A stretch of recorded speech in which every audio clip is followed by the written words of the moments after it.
안녕하세요. 정중영 인기검색 시간입니다. 오늘은 2020년 10월 23일이고요. 지금 현재 시각은 오전 10시 28분을 지나고 있습니다.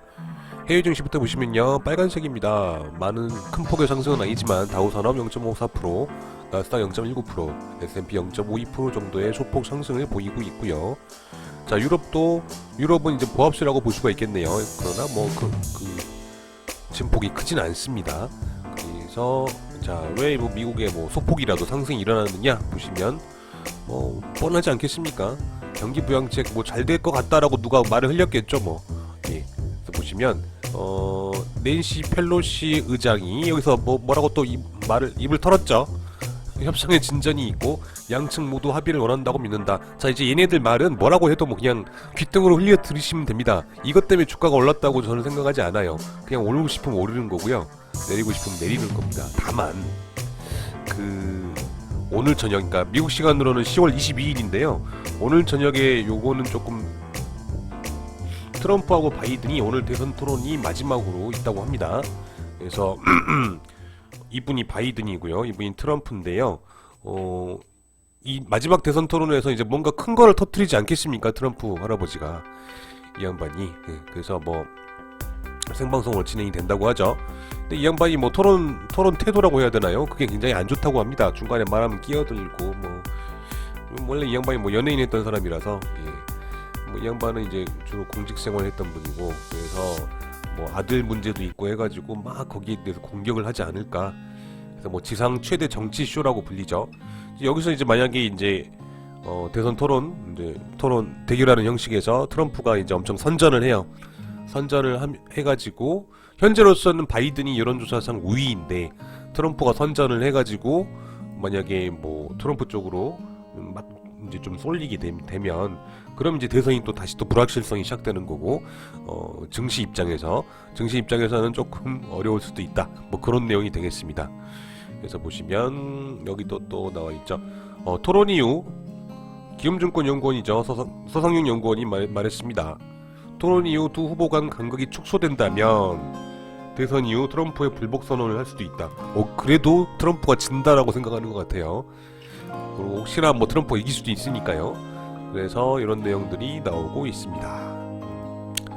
그렇게 보시고요. 당장 이 밤에, 그러니까 미국 시간으로는 지금 한밤중일 텐데요. 대선 관련 뉴스는 없겠지만 오늘 저녁에는 이제 뭔가 좀 움직임이 있지 않겠느냐, 그런 내용입니다.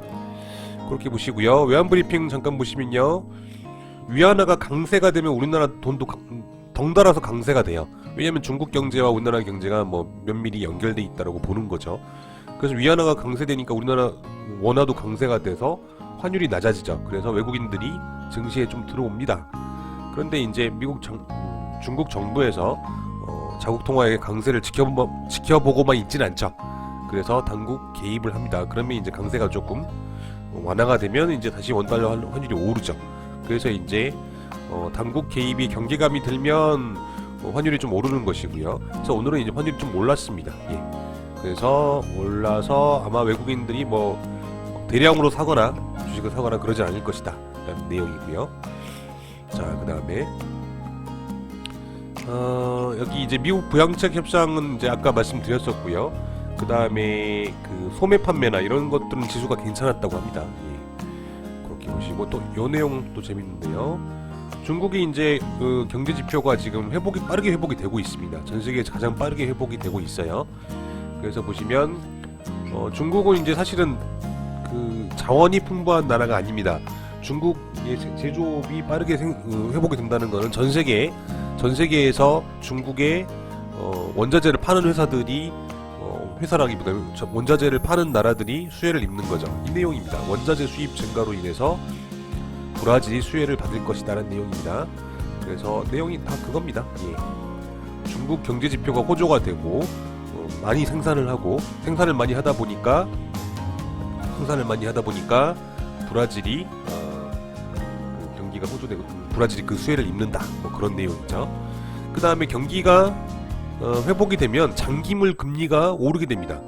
그러니까 장기 채권 금리가 오르게 되면 부동산 쪽에 문제가 생길 수도 있다라는 내용을 덧붙이고 있습니다. 예. 그렇게 내용을 봐주시고요. 자, 여기 향후 증시 모멘텀은 중국 수요를 영향을 받는 원자재 관련 국가들한테 브라질 같은 나라죠. 예. 그래서 중국 경제가 원자재를 중심으로 수입 지표가 회복된다라고 하고 있습니다. 그런 내용들이 좀 나와 있습니다. 예. 그래서 그렇죠. 9월 기준 브라질의 제조업 지수가 상승하고 있지요. 예. 그래서 그런 내용들을 한번 보시고요. 재밌는 내용이 하나 있습니다. 현재 주가도 굉장히 높죠. 퍼 주가 수익률이 850배랍니다. 850배. 이런 주식이 없어요. 850배인데 이 앨런 머스크 이 양반이 CEO 자기 배당금이라고 해야 되나요? 자기 월급을 가져가 버리면 이게 1000배가 된대요. 뭐 돈을 어마어마하게 가져가요. 그래서 이렇게 1000배나 되는 거, 주가 수익률이 1000배나 되는 거를 뭐 더 오를 건덕지가 있을 것인가라는 내용을 김현석의 월스트리트 나올에서 이제 이야기를 하고 있는데요. 쭉 보시면 물론 전기차 시장에서 테슬라가 1위인 건 사실인데 전기차 시장 자체에서는 적자라고 합니다. 하지만 전기차를 팔게 되면 어떤 크레디트를 크레디트를 써낸다고 하는데 크레디트가 보니까 별풍선 같은 걸 받는 내용일까요? 친환경 크레디트를 쌓죠. 이 친환경 크레디트를 쌓게 되면 이걸 누구한테 팔 수도 있습니다. 예를 들어서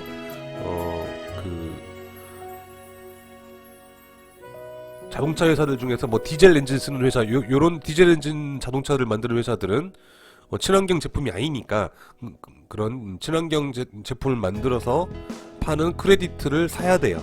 그래서 결국은 테슬라의 이익이라는 게 자동차 자체를 팔아서 나는 수익도 있지만 자동차 자체를 그러니까 친환경 자동차를 만들므로써 받게 되는 크레디트를 다른 다른 회사들, 오염 기업들, 환경 오염을 시키는 기업들한테 팔아먹어서 얻는 이익도 굉장히 크다고 합니다.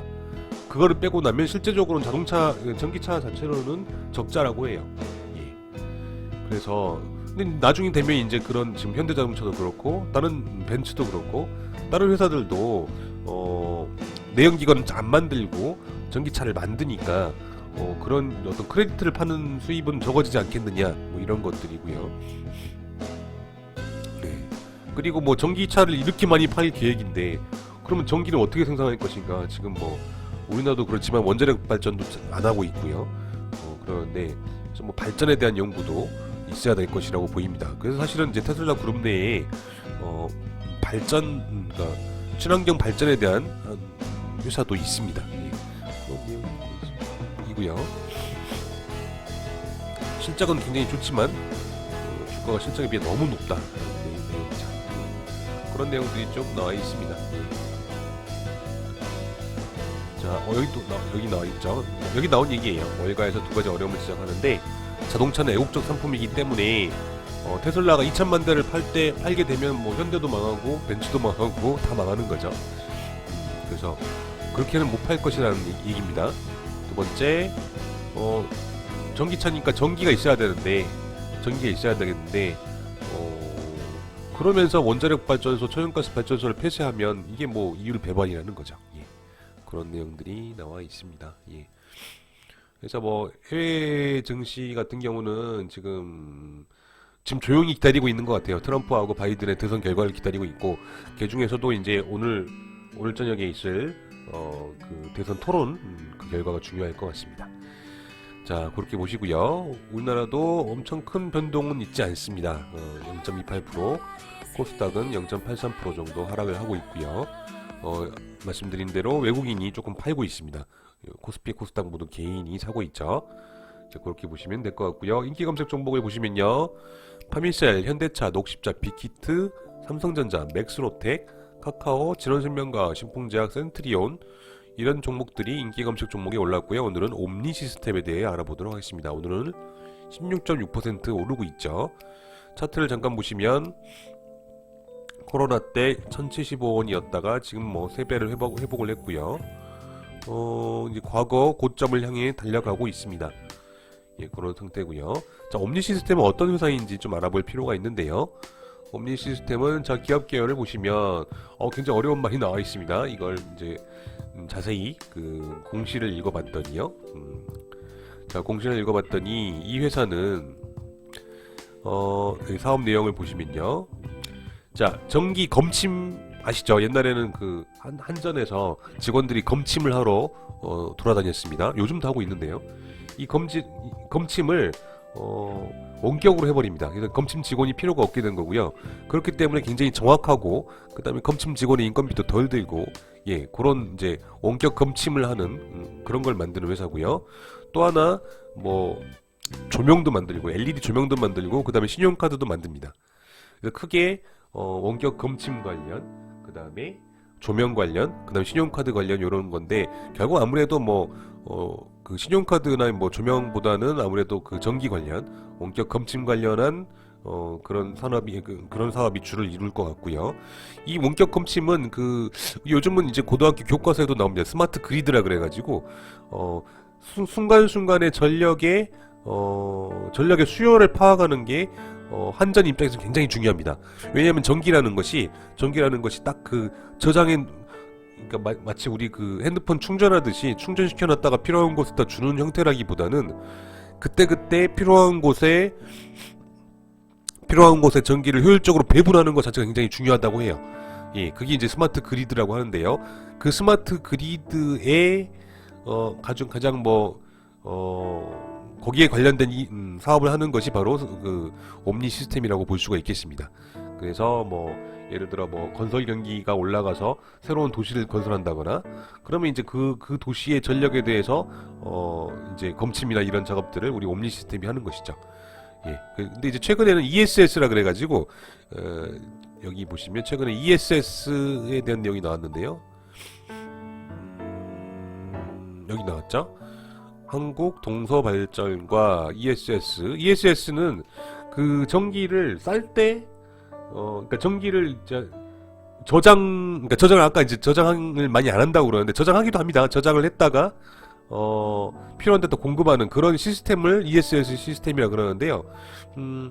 쉽게 말하면 그 예전에 우리 심야전기 전기 쌀 때 이제 충전이라고 표현하면 좀 그러는데, 예, 아무튼 심야전기를 이용해서 전기료가 쌀 때 전기를 좀 해서 모아놨다가 쓰는 시스템. 그래서 이 ESS 시스템이나 아니면 전기 검침 시스템이나 이제 뭔가 이제 요즘 21세기적인 2020년적인 그런 산업이 아니겠습니까? 그래서 옴니 시스템은 이제 그런 전기 관련한 그런 회사라는 걸 알려드리고요. 여기 이제 뉴스들은 이제 워낙 최근에 나온 뉴스는 없습니다. 없고, 다만 이제 이것도 이제 한국 동서발전과 230억 원 규모의 공급 계약을 체결했다고 그랬는데요. 이것도 자세히 보시면 금액을 정정을 합니다. 예. 230억 원이 아니라 140억 원인가? 예, 공시에 나와 있어요. 그래서 근데 이제 그 그러니까 230억 원 규모를 했다라고 뻥이라고 그러는데, 공시를 했는데 아닙니다, 이게 100억 원짜리예요 라는 뉴스가 나왔음에도 불구하고 주가가 크게 하락하거나 그러진 않았어요. 예. 그런 내용입니다. 수원시 공유자전거 서비스도 하고 있네요. 예. 요즘 공유자전거들 많이 타시죠? 자, 그렇게 보시고요. 자, 종합하면 옴니 시스템은 원격 검침, 그 다음에 스마트 그리드, 그 다음에 ESS 이런 거와 연관이 되어 있고요. 그 외에도 신용카드 제작, 그 다음에 조명 LED 제작 이런 것들도 하고 있는 그런 회사고요.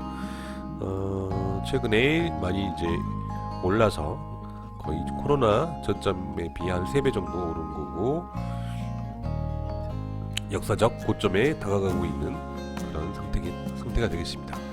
자, 그런 회사 옴니 시스템에 대해서 소개해드렸고요. 오늘의 인기 검색을 여기서 마치도록 하겠습니다.